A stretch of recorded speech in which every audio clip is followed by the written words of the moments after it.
Ecclesia Catholico ya molongo mobimba etikali obe na mokolo moko mpo ya kozwa nzela ya mobembo ya pasika mobembo malosambo moye mokobanda mokolo malobi lozali kopusana mwa misato ya poso eye tozali omilumi ya mputulu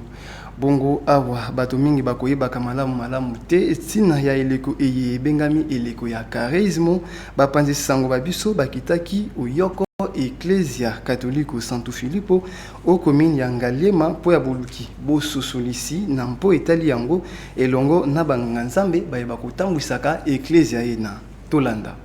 ya to bandi eleko tokobenga eleko ya charisme oyo panda mikolo tukuna ine ekolengele biso ya poto sepela eyinga enene ya mokonzi ya sekwa ya mokonzi wa biso Yesu Kristu mama eyinga ya pasika yango nde moto esali biso tokoma ba Kristu bongo po ya komilengele na kosepela eyinga ena Ecclesia apesi biso ngonga ya charisme eleko ya charisme po te tomilengele toyeba kokufa elongo na Yesu Kristu to souffrir na ye elongo tokufa na ye elongo po te tosekwa na ye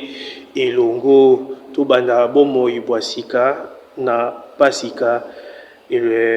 ya mokonzi to sepela pasika ya mokonzi wa biso Yesu Kristu ndenge elongo bani to banda pe bomoi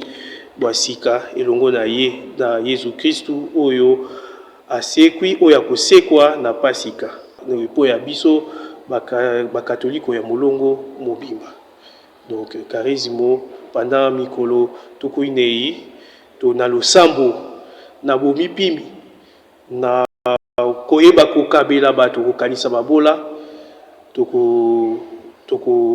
tokosala makasi po te tozwa tobanda bomoi basika na Yesu Kristo koma bato basika toyeba kopusa na lisusu pene ya Nzambe tozongela Nzambe na motema mwa biso mobimba tina ya charisme.